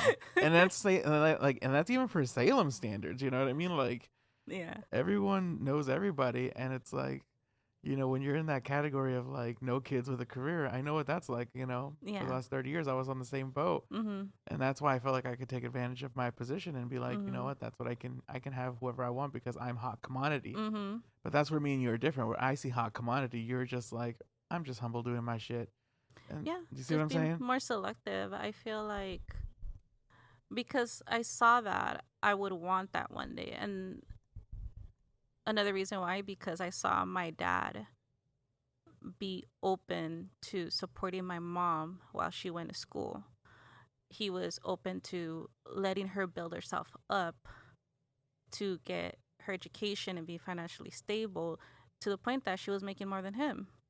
So I saw that bond and that, working together. That's a comfortable man, by the way. That is like Oh, yeah. not a very like, what's that word? That's very secure in himself. Oh, yeah. My dad, and I'm not just saying this, but he's a really good guy. Yeah. Like, really good guy. Yeah, he has his little issues, but like, as a role model, even though he's done his mistakes, he's a really good dad. And that's one thing I can say. I wouldn't be the person I am today if it wasn't for my mom's strict, strict teachings and my dad's unconditional love and showing me what a real man is. I wouldn't be having the high standards that I do have now. And that I think that's kind of, again, nature versus nurture. You're like, against the grain on everything, and all these things that are fighting against you, but you still kind of prove them wrong. Yeah. So at this rate, like, do you use? I've never met somebody who doesn't use proving them wrong as a fuel. Me myself, I love proving everybody Mhm. wrong. You tell me I can't do something, I'm gonna do it. Yeah. But I feel like your fuel's something else, and it's not necessarily proving people wrong. Unless I'm No. wrong, what do you think? I mean, I did have that when I was growing young because I did have like aunts. I literally had an aunt who was my madrina, rest in peace, but Yeah. she was my mom's sister. And I remember because when I was growing up, like, I'm curvy and my looks and whatnot. She said that I was gonna end up pregnant at a young Oh my age. god. She literally said Just that. straight up just. And when she said that, I was just like, what? Mm. So in my mind, I was just like, oh, hell no, I'm going to prove her wrong because I know that's not me. So in the end, Karma, her kids were the first ones to have kids at a Isn't it young funny how that age. happens? And I was the first one to go to university out of the whole family and graduate. Wow. So Impressive. to me, I did have that in me where I'm just kind of like, oh, you say I'm going to be dumb or you say I'm going to be this or that just because of my looks or you think I'm stupid or whatever. Like, no, I'm not that. And I'm going to show you. So I did have that, like, I'm going to prove you wrong. But as I gotten older and I started to see the goals that I was achieving, that wasn't my motivation anymore. I started to see I am more than what I used to think, because again, it does affect you when people are putting you in a box. I guess you can say that, where they say like, oh, you're this, you're that, or you're not gonna amount to much, or that's how my family grew up. Like, they always thought that about not only me, but like a lot of my cousins, the girls and whatnot, or even my brothers. Like, they never expected anything. My parents never expected anything from me. And I remember as I got older and I started setting my goals for myself, saying, I do want to be the first one to graduate. I do want to go to college. I do want to go to university. I do want to build myself up. My parents didn't tell me that. They were just kind of like, just do whatever makes you happy. As long as you're not struggling, we're good, right? And once I started seeing that I could do that, that's when my whole mindset changed. And I was just like, if I could do that, I could do more. And that's when I was just like, the sky's the limit. If I really want it, I'll get it. And so far, it's worked out. So then what do you use now for fuel? Like, now as a 30-some-year-old woman, early 30s, what is your fuel now if it's not so much proving people wrong? How do you still keep that positive mentality of wanting to do more? Because we all need fuel. What's yours? Honestly, it's a lot of things. It's not only myself, obviously, because I do want what's the best for me. I do want more in life, but I also have to feel that one day I do want to take care of my parents. They don't rely on my brothers at all. To them, I'm the ones that are going to take care of them when they get older. That fuels me. Helping people, that fuels me. So it's a bunch of little things that fuel me to want to do more. And obviously, I feel like with God, I wouldn't be where I'm at. And I feel like I do pray sometimes, and I feel like that also fuels me. And every time, there's been times where like I have drove in my car, and I'm going to work, and I'm driving like my BMW or like nice car. I'm heading to the job I always wanted, and honestly, like just sitting in that moment, and I think, and I'm just like, my childhood self would be so proud of me. Yeah. Like, that fuels me. That's when so I think cool. about that. Like, I literally got an emotional over that. Like, I heard they say that I don't know where I saw this, but we as adults are what kid version of us feel safe with. Mm-hmm. You know what I mean? And so I take that into consideration, especially when I do things like, what would the kid version of me think, Mm-hmm. and would I feel safe with him? Yeah. You know what I mean? Yeah. And so I think that's really cool that you're on that same vibe, because I do think about like even my own kids, it's fine, but then like thinking about like the more important kid, like I'm still that kid, Mm-hmm. you know? Yeah, you literally are. I mean, sometimes what gives me the most enjoyment in life are the things that I would do when I was a kid. Mm. Like when I tap back into that kid in me, like I can go to arcade and I get competitive. I want to play games. Like I used to sit there and play Nintendo with my brothers, and I used to get so happy when I would kick their ass because I'm just like, yeah, I got you. Like Yeah. like little things like that is what brings life to me. So I do like to always tap back into that child in me, and it's nice to be able to sit down and say like, I know she would be proud. I know she would be like, it was worth it. Hell yeah, I totally agree with you 100% on that statement. And then just kind of winding down. We've been talking for like over an hour and 20 minutes or so. Yeah. Yeah, it's really fun. But I'm also really curious because this is I talked about that trilogy and why I'm here, and I just want to hear your Ross story because everyone has one. Talk to Nat. I talked to her as how you met him. I just want to know, I just want to how you met him and why. How did you end up here today? Honestly, I don't even remember how we started talking, but what I do remember is that there is a friend that I met in high school when I just moved here from California, and we remained good friends even after high school. And we would get together and go have drinks or go eat or whatever. And then one day he was just like, "Oh, there's this hookah lounge right there on State Street." He's just like, "We should go there." Mm. I've never smoked hookah, but I always been curious. I'm a curious person, so I was like, "Yeah, let's try it." So we came here and we smoked hookah, and I just loved the whole vibe. Like it was very chill. Like everybody was talking, enjoying themselves, and at the time, like it was the beginning stages of the lounge, so it was popping back then, right? So I loved just being able to just relax and talk to people, catch up with people that I haven't seen in a while. So we made it a thing where we would say, "Oh, let's go to church," because we would come here every Sunday, and that was our church. Uh, like 'Cause a, we like would, a little mini therapy session. yeah, basically we would come here and talk for hours, like once a week, Mm-hmm. and then my friends stopped coming, so then I would come every now and then with different friends because like they would have like event nights where like they would have DJs or they would have like belly dancers, and I just enjoy the whole atmosphere of it. So I always kept checking out different hookah lounges, but for some odd reason, like none of them compared to this one. Mm-hmm. And I came here I think like a year after they opened, so they've been open for 10 years. Yeah. And so I've been here for a long time, and I didn't talk to Ross right away.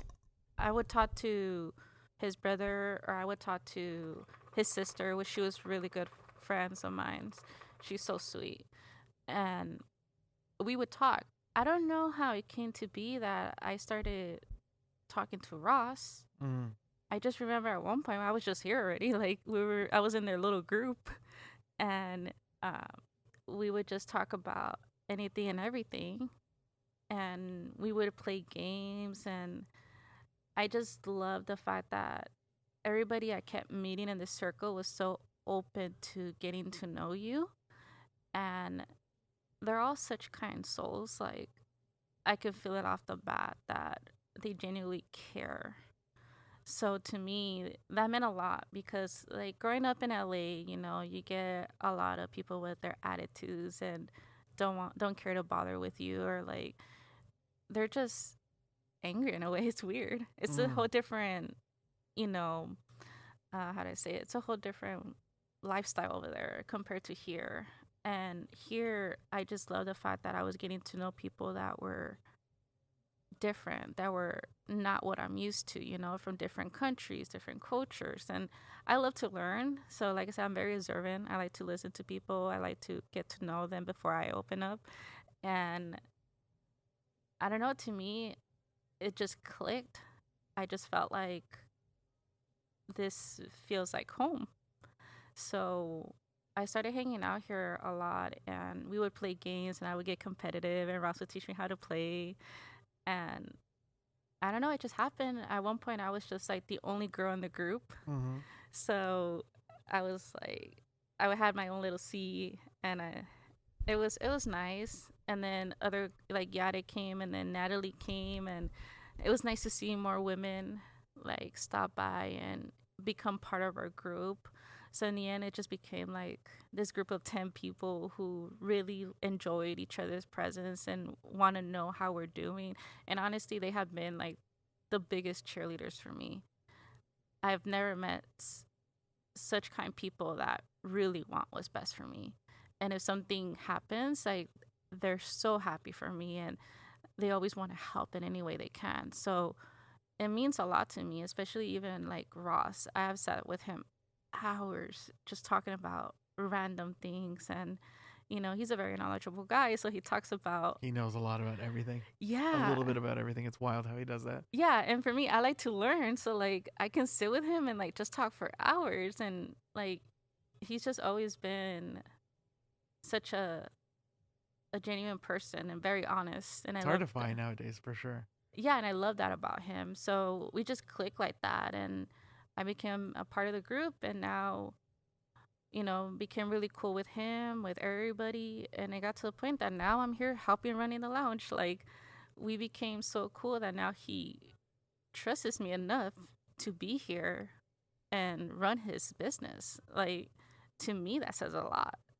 So I really hold that dearly to my heart, and I appreciate it because he's a really good friend. He's been there for me in many different ways, like going through breakups or going through things through life. Like, he's the kind of person, if he sees that I'm having a bad day, he would call me out on it, and he would be like, "Talk to me, what's going on?" And I'll be like, "I don't want to talk." And he's like, "I'm not gonna stop asking you till you tell me." And I'd be like, "No." And he'll like, "I'm gonna get emotional." He's like, "I don't care if you're crying your eyes out, you're gonna talk." And it did happen one time where I did get emotional, and like, he let me talk. He heard me out. He gave me his input, and he gave me the biggest hug in the end. And I literally felt like I had like 10 pounds of weight lifted off me just based off that conversation. So I always said to him, I was like, "You have no idea how much you affect people's lives in a good way. Like, just you being you." Mm-hmm. And to me, you don't find people like that often. No, not even. So, yeah, I don't remember exactly because I've been here for years, but I do have those moments with him that I do really appreciate and hold closely to my heart. That's so cool. And I hope he truly understands and hears, all these things, and he makes it back here at home safely. Yeah. I think it's super important to a huge community of people who find it important just to be here in the vibe. Mm-hmm. And that's what brought me here originally too. Was I wanted to be part of the vibe. You remember that? Yeah. I told that story where I was like, I thought I was texting Nat, but I thought I was texting him. And I love the idea of doing stuff here. Yeah. So when you guys throw events and want to do, like, I want to be a part of it 100% any way I can.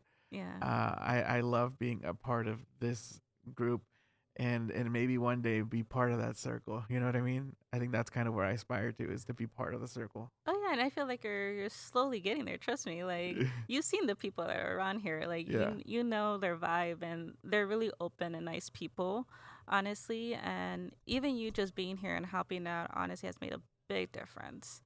So we really appreciate that, and I feel like it has brought in the life back into the lounge. And I think that was what was missing a little bit, is like when Ross left, the life went with him. Yeah. And I think we're just trying to figure out what life is without him being Right. here, and still matching that energy, Mm-hmm. because he's such a huge presence. Yeah.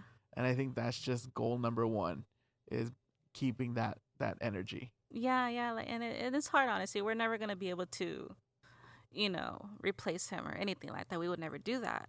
But there's times like we're here and like, we get sad because like he's not here. Like it's not Right. the same. Like I miss his sarcasm and you know I remember when we used to play games. He used to always want to beat me because he knew I would get like competitive and get mad, and he'd be like, "That's what I wanted to see." And I'm like, "Shut up." Bring that spark out in you, huh? Yeah, like it's little things like that we miss. But honestly, to us, like me, Natalie, truly, we do this because our love for the lounge, Mm-hmm.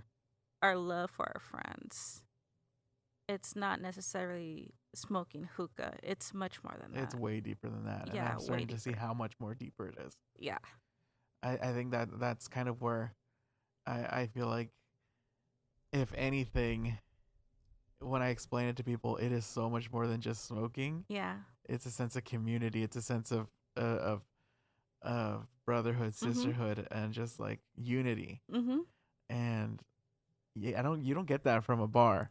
No, not at all. That's Yeah. why I feel like there's no other place like here, honestly. And I feel like not everybody sees it at first, but once they hang out and they get to know the people here, then they start to see it, and then they want to be a part of it. Mm-hmm. So then our group gets bigger and bigger because people start to see the value of it, and they're just kind of like, I want to be part of that. I want to be around people like that. And it's honestly very nice. Like, we're always open and welcoming to new people. Like, like you never know who you're going to meet. Like, Natalie just moved here less than a year, and, she's amazing. Like, I haven't. She's already a big presence herself. Exactly. Like, I always told her, I was like, you're such a ray of sunshine. Like, don't ever let anything or anybody turn that off. Because just her presence radiates a lot, and it does make people feel open and comfortable to be around her and be their true selves, and like I said, you don't meet a lot of people like that. No, not at all. I really hope this thing stays for as long as it can. I think until they lock the doors. Yeah. I feel like people should keep coming, and we should keep doing our thing. I'm very honored to be like, I can bring DJ Wheezy out here to help with those last couple events. Mm-hmm. And I love that we keep doing them until they lock the fucking door. I mean, I'm down. I'm down too, trust me. I love a good party, and the more people we could bring here, even better. Right. I'm not gonna stop being here, and like you said, until they lock the doors and they say you can't come in no more. And I'm liking this. We're gonna wind down a little bit, but I do want to mention something. When we first started doing this, and I was talking to Now, we were doing our thing, and then your name always kept popping up, and your name always kept popping up. I was like, who the fuck is that? Can I tell you, when I saw your face, I knew who you were already. Yeah. I knew you already. Okay. Okay, and not in a fun way either. Like, not in a fun way. What do you mean? Okay, let me break this down. So like, everyone knows I'm a dirtbag. I get it. Okay. But I've known of your presence because Salem's so small. You're Yeah. a very pretty lady. Oh, thank Did I you. tell you take really good like photos? You're so fucking photogenic. I was actually want you to like teach me how to take photos, because like I can't take photos for shit. You know what's the funny thing about that is, like, I'm good at taking photos of myself, but I'm not good at when somebody else takes a photo of me. Oh, interesting. Okay, so selfies only. Yes. Got it. Like, I could do it myself, but when somebody takes it, I'm just like, I'm not a professional poser. I don't know. Well, girl, you're photogenic, and Thank you. and I think I was following you for years on different social medias over the years. Oh, I want to mention something about that. Are we going the same way? Yeah. Tell me. Because I was sitting with Natalie when you first messaged her, and we're talking, and then she was telling me, she's like, hey, a lot of people are like messaging me on like social media that they want to do stuff with us. He's like, I see a couple people that say they've been here before. Like, do you know them? Mm-hmm. And that's when I was just like, I don't know, let me see. Because obviously, like, I grew up around here, so she's just kind of like, you might know somebody, right? And I saw your picture, and I have you on Facebook. Correct. And that's when I was just like... Called out. Yes. Yeah, and I was just like... Called out. I don't know him. I was like, but I seen him on social media. I was like, so he might be legit. Like, why not just go along with it? talk to him and see what comes out of it.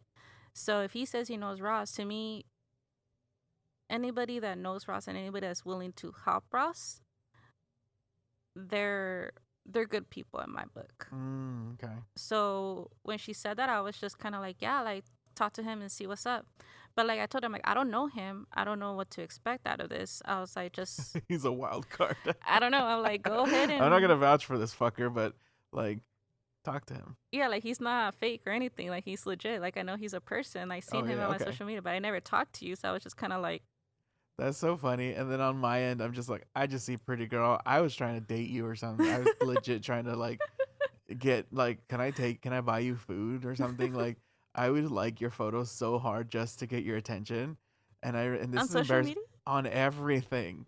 Oh And damn. that's where it came to. That's why I was a little shy when I first saw. I was like, oh fuck, this is embarrassing. So, but I'd rather embarrass myself on here and like say it to your face versus like I didn't even know that. and that see, these are the things I overthink about. Like, Yeah. and I'd be like, fuck. I do say some dumb shit sometimes, and I do say some corny lines, but I get a lot of the time read. And I do admit I would send you some really nice poems, and I'd be like, damn girl, you're so pretty, you're this and that. Shut up. I'm dead ass. And so like I was actively trying to convince you to date me, and that's where I knew you from. And I was like, fuck. But you were like read and just kind of like left it at the and I always like your pictures and stuff. And then just like it would be like super sweet to then just like, okay, let me try super vulgar. Not super vulgar. I would be like, but I'd be like, damn, you're pretty cute. You're pretty fucking cute. Like, damn, you fine as fuck. But like seeing you for the first time, I got fucking mad nervous because again, the RBF. So I don't know what to expect on your end. You're gonna be like, this motherfucker is the guy from Salem who's always trying to fuck everybody, and No, I didn't he's a piece know. of shit. And we saw him on that No. Facebook group, and a bunch of women No. vouch for him. But No. like, that's what I'm thinking. So I'm like, shit. But I'm really glad that I did do that. Oh, hold on, hear me out. Hear me out. Hold on. Okay. Mind you, though, I was saying all those things, and I was actively trying to date you because I think Mhm. you're a very, very attractive woman. Thank you. I was like, like if I could just buy you 2 tacos, I'm set. Like, you know what I mean? Like that's You're trying to buy me tacos so I could belly dance. Like, yeah, like that's all I need. I just gotta buy you tacos, and that's it. And and like if I can get one date out of you, I think that would have been perfect. But because that didn't happen, but getting to know you now, I value this way more. right. Yeah. And in a way, I'm like glad that you didn't take me up on that date that I offered you 7 times. I counted. I actually got like 7 times. But I'm gonna look this is back over the up. years. This is over the I'm years. gonna look back And now. I had all their Instagram accounts too. So it's like, Oh, okay. yeah. So it was never just like the podcast Instagram, but it was like before that, like before that, before the Oh, podcast and man. things. Yeah. Because I've seen you around for a while. Yeah. Yeah. And I was like, you seem fake. And that's why I asked you about like, you're very reserved because like I know you're in Salem somewhere, but I never run into you, and I've always wanted to run into you. And I think we were in our 20s when I was like, I want to run into you someday at the night deposit or something, Yeah. and I never could, or even I don't midnight. Do you go. remember midnight? No, yeah, I don't go to those places. Yeah. Well, I always try to run into you, but I never could find you. And I was like, damn. And she's not messaging me on social media, so I'm like, damn, you're like the fish that got away. But the universe is funny because the universe didn't bring me back to date you, because I feel like that would have been like, say if you would have said, yeah, fuck it, Mhm. like I feel like it would have been like whatever. But I feel like the universe is so funny that it How it brought me back happens. to you in your life, but for a Yeah. different purpose. Yeah. And like now I'm not actively trying to date you, Mhm. but I see you in a whole different light. Yes, you're still that beautiful woman to me. You're always gonna be like that Yeah. that fish that got away. And, you're always gonna be that person from like my 20s. Yeah. But in my 30s, I'm so glad to have gotten to know this version of you. Yeah. It just means so much more to me now.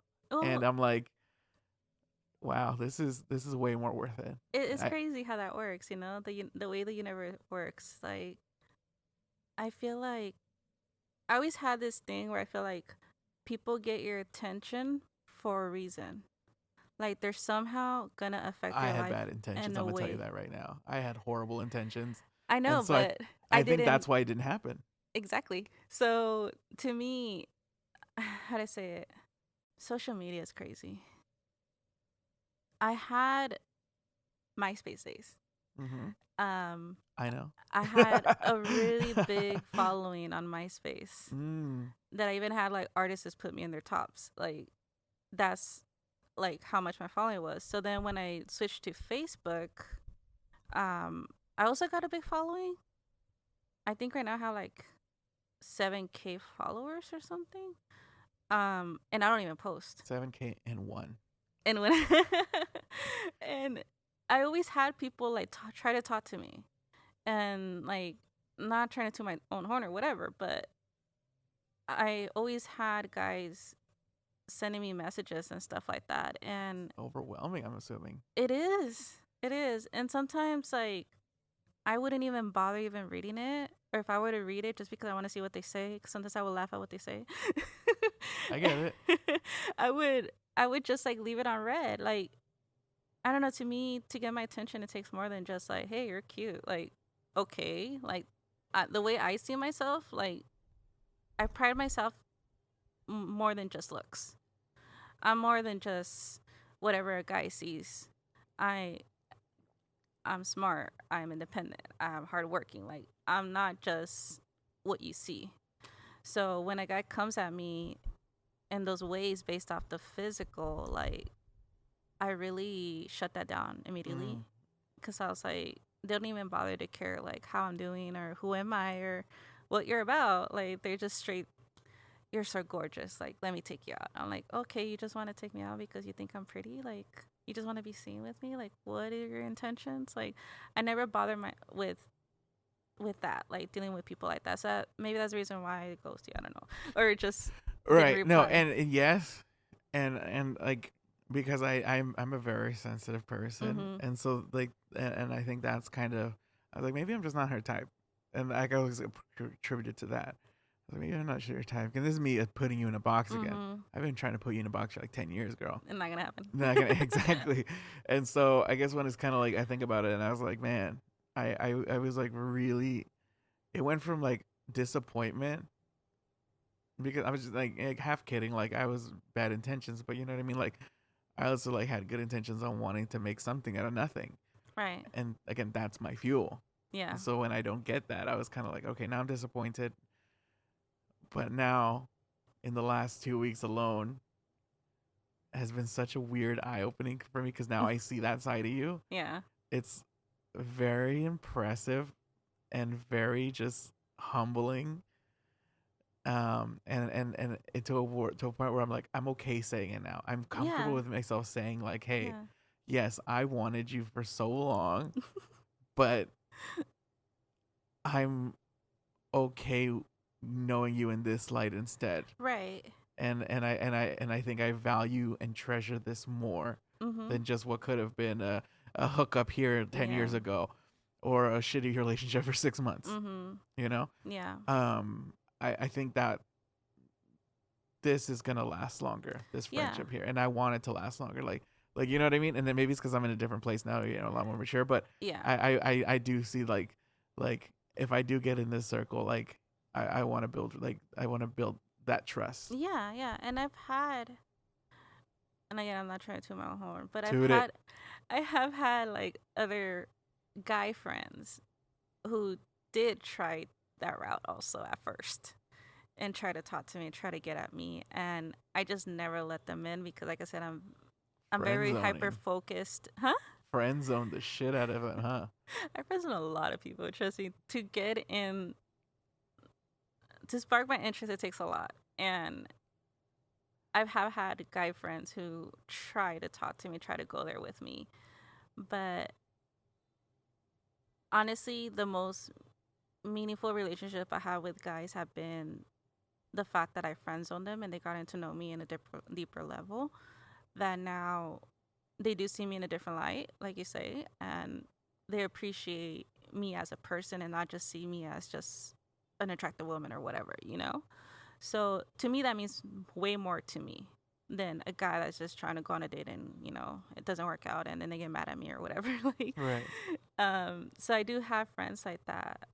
And honestly, I rather have that than just have a guy that's just trying to date me just to do stuff or waste my time. Devil's advocate though, because just because I stand by what I said, if there is someone listening who is trying to get your attention, what's a good cheat code? How do I get to know you? Like, say, if I'm a guy trying to get you interested, knowing all this that we know now that we've talked about for the last hour and a half, what what would make you change your mind about somebody and not friend zone them instantly?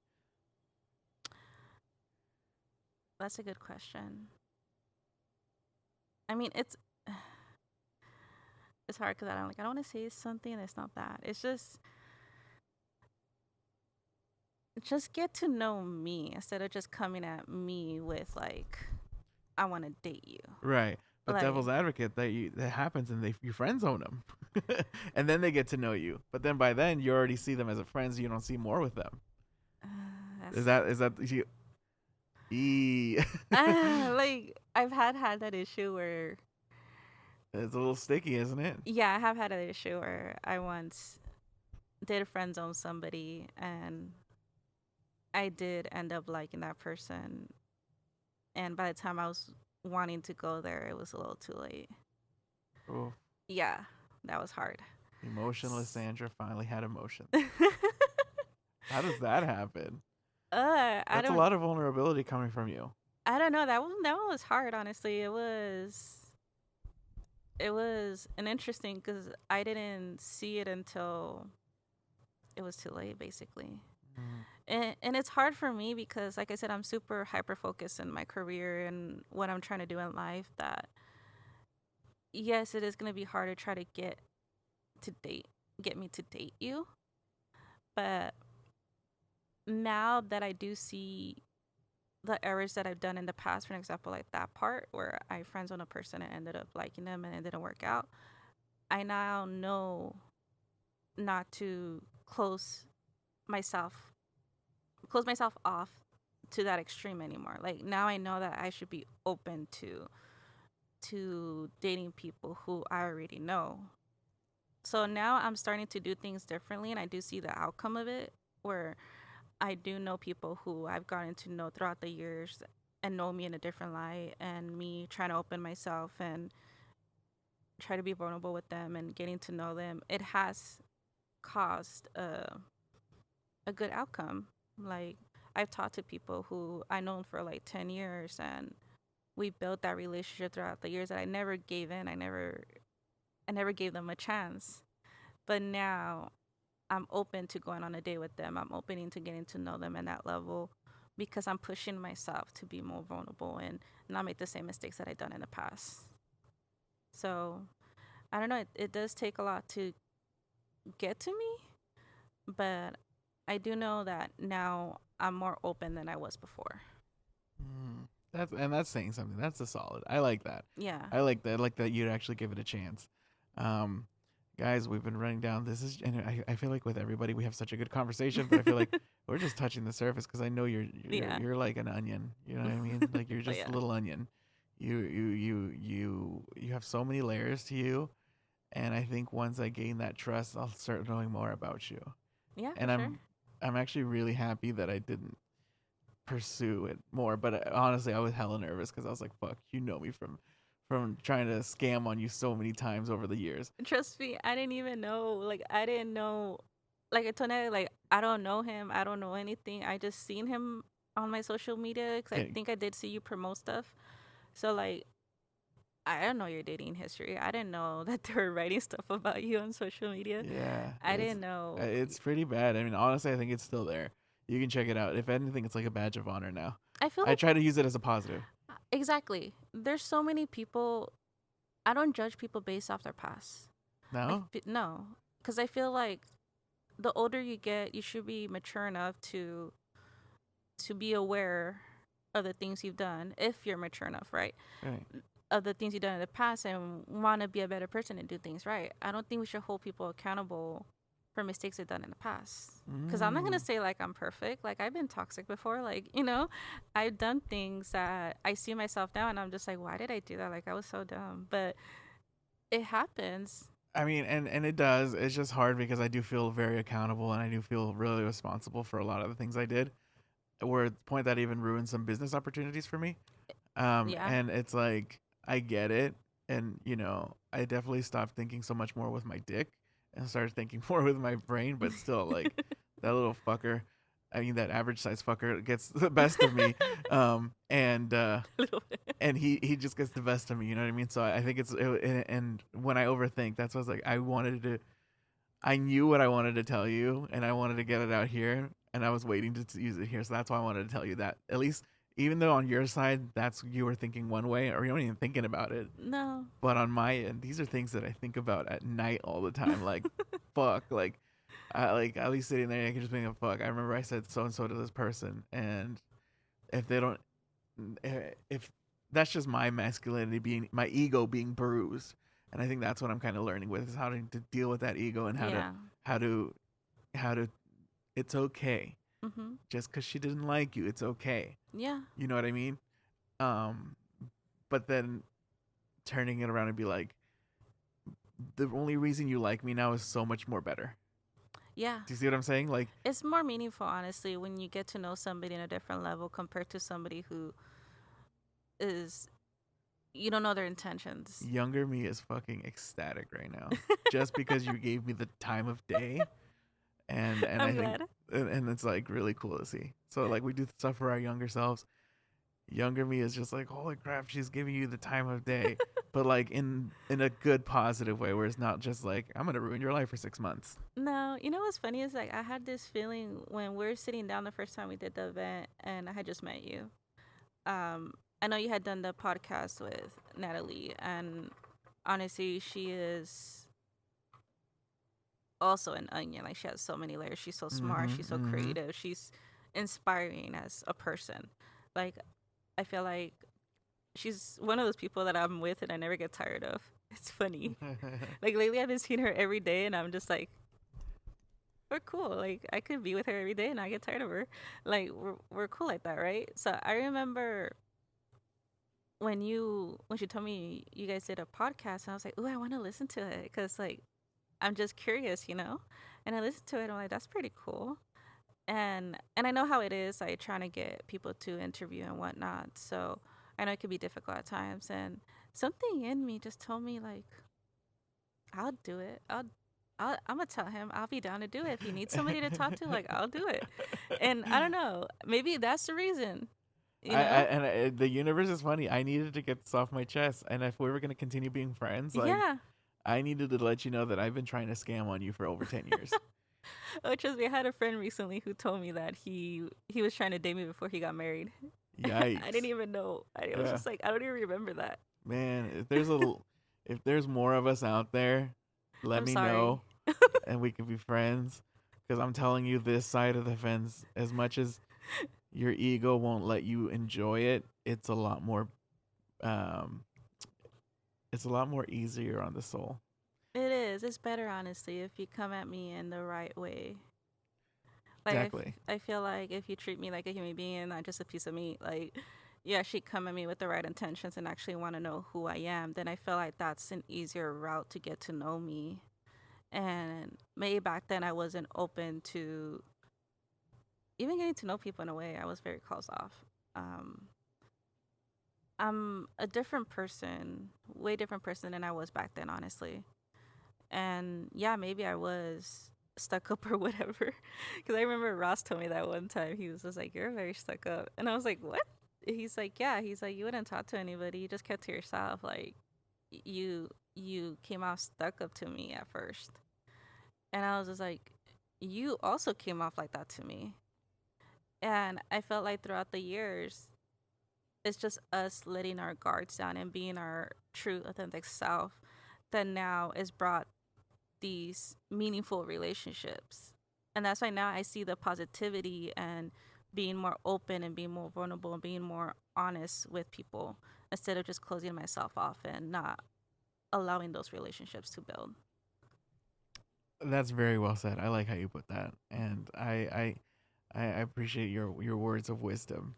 And I really hope to learn more about you. I think Yeah. that's kind of my goal now is like to learn more about you and Nat and everybody else here Yeah. while we're doing these events together. Yeah. I'm actually really proud of what we accomplished in the last 2 weeks. Oh, it's been a whole 180. Trust me, I get so many people telling me like, you guys should do this often. Like, people are happy about it, and it's honestly been a success, not only because of us, but also you. So our thanks, many thanks to you. Honestly, we appreciate you even doing this, taking your time, and actually being here late night with us, and you know, going hard on the DJing and seeing us running around with hookahs. Like, Yeah. it's been fun, and it's exhausting, but it's been fun.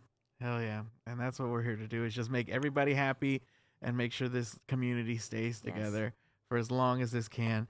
Like until they lock the doors, like I said. And so I hope this stays in. I can't wait to see where this friendship goes. I'm Same. very, very, very excited to like finally be on your radar, but in a good way. Yeah.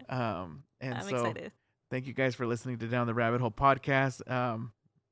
Do you have one more thing should we plug really quick? Are we doing anything soon? Are we doing any more events before we head out? Oh yeah. We're actually having an event this weekend. So what is it? Friday the what? No, Saturday. I'm sorry. Why am I thinking about Friday? We're looking at Saturday the 12th of October. We're thinking of doing another event. Most likely have obviously DJ Weezy and maybe Cassandra the belly dancer again, That'd be and dope. doing a theme night. So we're thinking of doing like neon lights. Neon lights would be fun. Yeah, I'll be super excited to do that. So yeah, if you guys want to come by the lounge and smoke some hookah and enjoy the good vibes and the good music and the entertainment, like, we would love to have you here.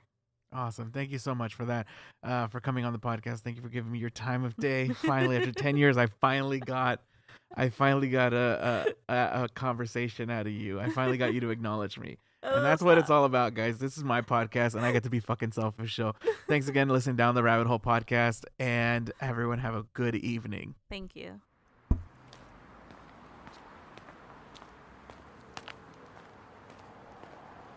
Hello. Please leave a message after the tone. Bro, what the fuck? You still have my sister for your voicemail? You need to change that shit. Because when somebody calls you for a job opportunity, they're gonna be like, so is it sushi or you're crazy? Bro, this is crazy. Lois, I literally cannot. And We can't hang up. Hey, sweet cakes, it's me. I was just calling to let you know how much I really do miss you, babe. I've been thinking of you all day, and I hope that you're having a great day, because I know how you tell me how much your coworkers are annoying.